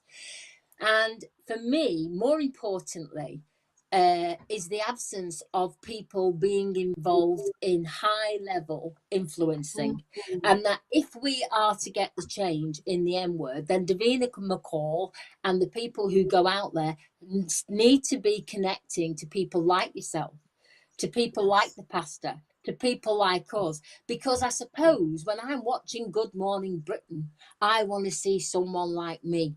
So it'd be really great if Alison Hammond took up the gauntlet like Davina McCall has and started to do the mantra of the menopause. And I love all the TikTok dancings and I love all the dancing to the beats, but there's some serious issues out there that people in high profile places of black women need to take it on.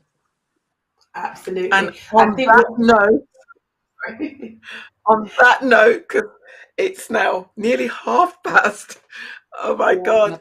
Can you believe that the time has run away with us like this? On that note, I'm going to draw it to the close. I can see that word on the tip of your tongue, Sarah. So I'll give you that last word and we're going to close out with that Summarize last word. what Dr. Farida was saying. I think as from the individual patient perspective, challenge. If you are concerned about any aspect of your care, your one physician does not have the final say, because you're expert in yourself. So challenge some stuff. Why are you making this decision? Why are you prescribing this? Please utilize patient advocate services. If you don't understand what's going on, you shouldn't be dragged along your healthcare. So you pay your taxes. You have every right, and some decisions are being made are not suitable. Challenge. And the second thing I think Dr. Farida said was represent. And I think that's what we're doing here today. And the more we position ourselves in strategic positions of influence, that's how we change a culture. That's it. Thank you, Sister Joyce. Thank you so much. I'll give you one word, Yvonne, your final word to the the audience that's watching, one takeaway that you want the women to take away from tonight.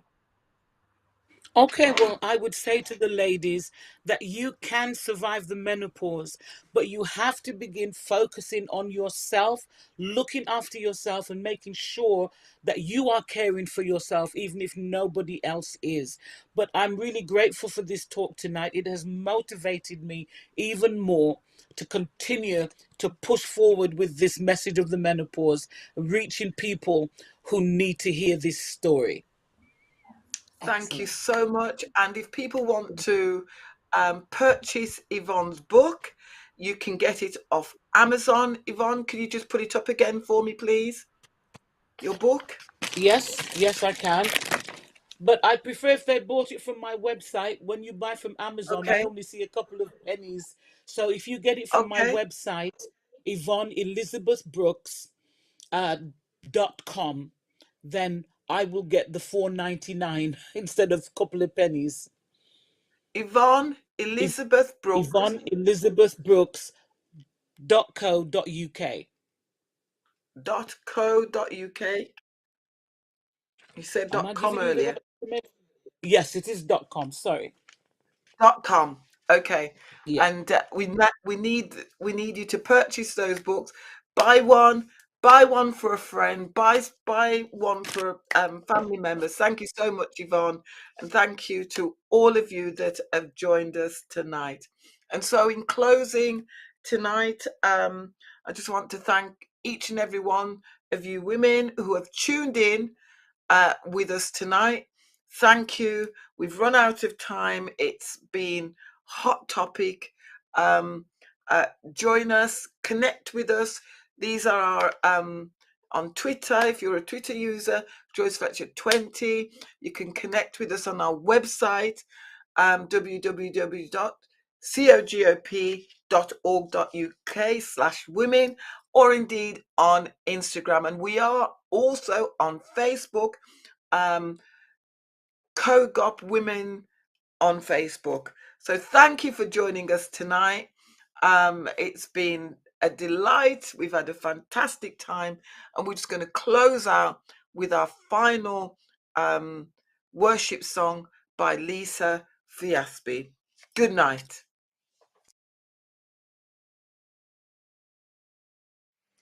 I make space for what I treasure.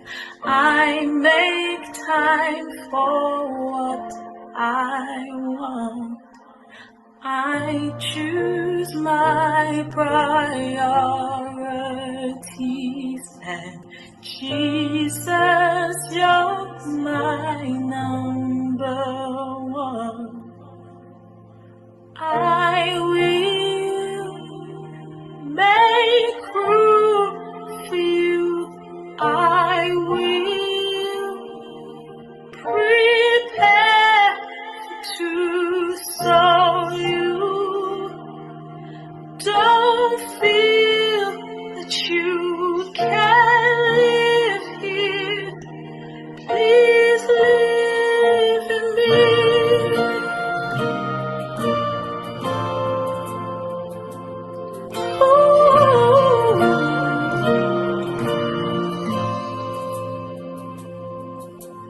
I find space for what I treasure. I make time for what I want. I choose my priorities, and Jesus, you're my number one. Jesus, you're my number one.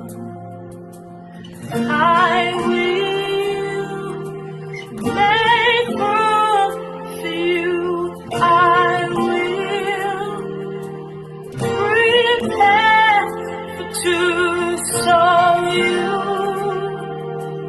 Don't feel that you can live here. Please live in me. Make room.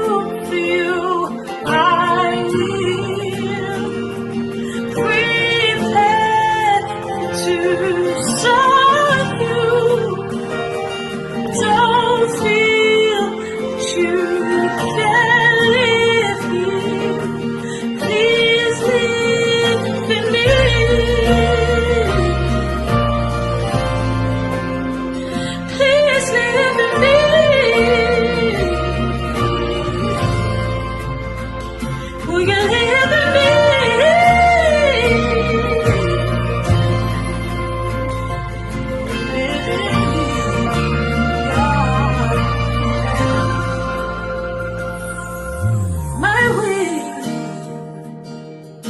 my way, my ego, my plan, my schedule, my itinerary.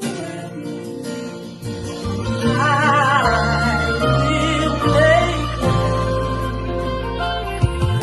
my habits, my attitude, whatever it is, it's not like you. Whatever it is, leave it out the way. I will like you. I wanna see you. I wanna please you. I wanna be like you. Thank you. So whatever it is, leave it out the way. I will like you. Whatever it is,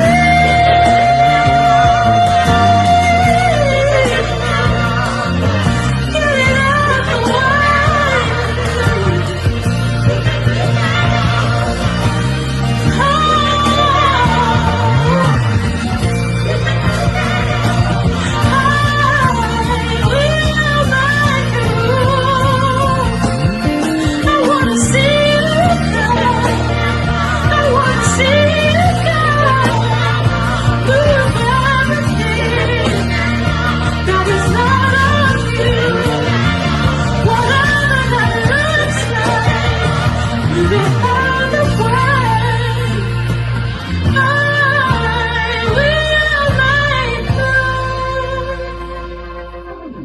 I find space for what I treasure. I make time for what I want. I choose my priorities, and Jesus, you're my number one. Jesus, you're my number one.